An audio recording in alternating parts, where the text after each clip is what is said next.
यहाँ पर पक्ष ध्यान साधना शिविर का आयोजन किया गया। एक होता है पक्ष, दूसरा होता है विपक्ष और तीसरा होता है निष्पक्ष। पक्ष में साधना किए, विपक्ष वाले विपक्ष में रहे, मगर निष्पक्ष में संत होते हैं और संत की कृपा जिन पर हो जाए तो उसका जीवन बदल जाता है, जीवन बदल जाता है। इसलिए संत वो होते हैं जिन्होंने जन्म और मरण को अंत कर दिया, अनंत में मिलकर अनंत हो गए, वह होता है संत। जिन्होंने शांति को प्राप्त कर लिया है वह होता है संत। और शांति स्वरूप सर्वेश्वर है, सर्वेश्वर को प्राप्त करने वाला सर्वेश्वर ही होता है, दूसरा और नहीं रहता। इसीलिए ऐसे संत महापुरुषों का जन्मभूमि है जहां पर हम लोगों को सौभाग्य हुआ है। यह संतों का जो जन्मभूमि है ही, मगर मेरे लिए सबसे बढ़कर है, क्योंकि मेरा गुरुदेव का यह जन्मभूमि है। गुरु से बड़ा दुनिया में और कोई नहीं होता। चाहे जितने पद हैं सब पदों का क्रिएटर कहा जाए, उस पर बिठाने वाला कोई होता है तो वह शिक्षक होते हैं, और जो सब परमात्मा से मिलाने वाले होते हैं वे संत होते हैं। इसीलिए सबसे बड़े होते हैं संत। इसलिए इस पलटू साहब ने कहा, जिसका जन्म अयोध्या की पावन भूमि पर है, जहां पर मर्यादा पुरुषोत्तम भगवान श्री राम का अवतरण भूमि है, और वहाँ के संत कहते हैं कि सबसे बड़े हैं संत, दूजा नाम है। इसलिए सबसे बड़ा होता है संत। और संतों का जो संग कर लेता है महाराज जीवन में, तो वह सत्संग कहलाता है। ऐसे में भी पाठ में हमने आपने सुना, मर्यादा पुरुषोत्तम भगवान श्री राम के यहाँ सनक, सनंदन, सनातन और शरद कुमार, ये सब के सब ब्रह्म ज्ञान में विशारद की डिग्री लिए हुए हैं।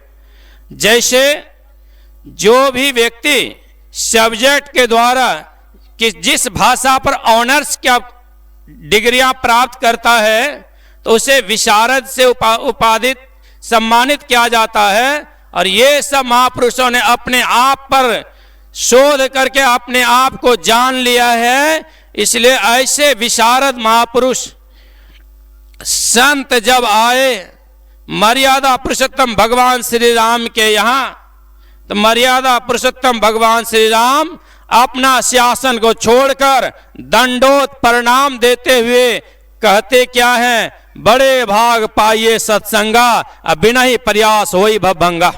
बड़े भाग से आप जैसे महापुरुषों का संग हुआ, अब बिना ही प्रयास। जैसे कभी कभी देखता हूं, आप भी देखते होंगे, जब आप गाड़ी ड्राइव करते हैं, घर से आप ड्राइव करके निकले और संजोग ऐसा होता है चलते चलते ही कभी कभी गाड़ी खराब हो जाती है, गाड़ी खराब हो जाती है। और इस कंडीशन में वो आ जाता है कि गाड़ी चलने से लाचार है, चलाने वाला भी लाचार है कि चलाऊं कैसे। और गाड़ी एक स्थान से दूसरे स्थान जा नहीं पाता है, तो उसको ले जाने के लिए क्या करते हैं, तो उससे ले जाने के लिए चाहे क्रेन की सहायता लेते हैं या उससे अधिक बलिष्ठ गाड़ियों को बुलाते हैं, जिसमें टोचन किया जाता है। और टोचन करके खराब गाड़ी को अच्छी गाड़ी गंतव्य स्थान में गैरेज में पहुंचा देता है ठीक होने के लिए। उसी तरह से हम और आप इस संसार में विषय विकार की बाजार में आकर के खराब हो गए, चलने में लाचार हैं, संसार के बयार में दलदल में आकर धंस गए। संत महापुरुष एक ऐसे होते हैं जो दलदल से बाहर निकले होते हैं, विषय विकार को शिकार बनाकर उस पर अधिकार जमा कर रहते हैं। और ऐसे में संत के चरण को जो पकड़ लेता है तो संत परमात्मा से मिलाकर ही दम लेते हैं, बीच में रोकते ही नहीं है, बीच में कोई ब्रेकर नहीं होता। इसीलिए संत चरण जोजन पड़ा ताई का लगा ठिकाना, जो संतों के चरण में पड़ गए वह उसका ठिकाना तो लग गया कि गंतव्य स्थान पर एक ना एक दिन पहुंचा कर ही छोड़ेंगे। इस बीच में छोड़ने वाले संत नहीं होते। इसलिए संतों का संग किया, परिणाम इतिहास साक्षी है, इतिहास गवाही है।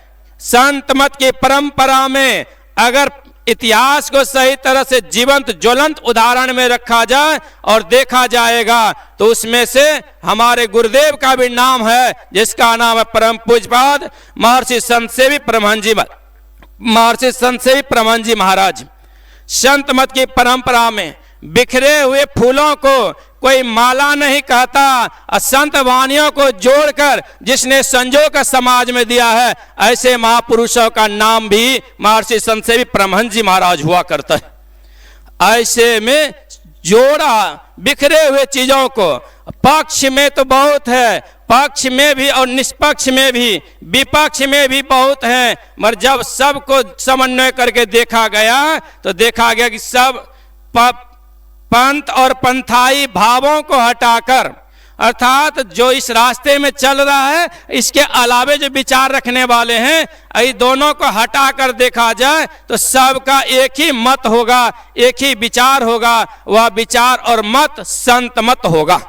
इसीलिए गोस्वामी कवि कुल कमल दिवाकर गोस्वामी तुलसीदास जी ने कहा, यहाँ न पक्षपात कछु राखो, वेद पुराण संत मत भाखो। वेद पुराण ये संत मत की गवाही देकर उस मोहर लगाते हैं कि संत मत, और संत मत के ज्ञान गंगा को विस्तृत करने वाले, जिसके लिए गुरु महाराज ने कहा मेरा मस्तिष्क है। अरे मस्तिष्क ही तो ज्ञान का खजाना है, जिस ज्ञान के खजाना को आज पूरी तरह से 100% में 2% ही यूज हो रहा है, अभी 98% तो बाकी ही है।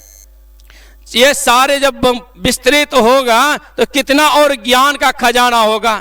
इसीलिए स्वामी विवेकानंद जी महाराज ने कहा यह मस्तिष्क अछोर पुस्तकालय है, और हुजूर साहब के लिए कहा यह चलता फिरता पुस्तकालय है।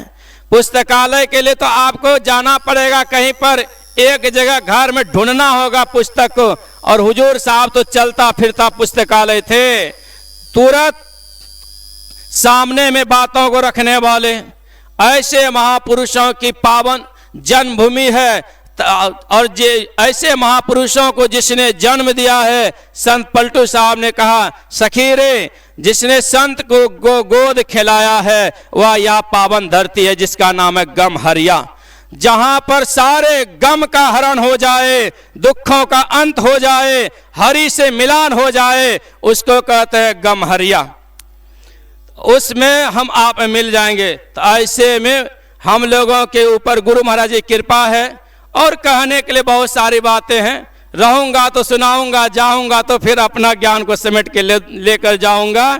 इसलिए यह ज्ञान किसी औरों का देन नहीं है। मुझे पूर्ण विश्वास है कि पूज्यपाद महर्षि संत सेवी परमहंस जी महाराज का चरण छूकर जब बटिया के लिए मैं प्रस्थान कर रहा था, हुजूर ने कहा था कि मेरा आशीर्वाद तुम्हारे साथ रहेगा। वही आशीर्वाद है जो आपके सामने बीच में रखता हूँ। ना हंस कर सिखा, ना रो कर सिखा हूँ, जो कुछ सिखा हूँ गुरु का होकर सिखा हूँ। इन्हीं वाणियों के साथ अपनी वाणी को विराम देता हूँ।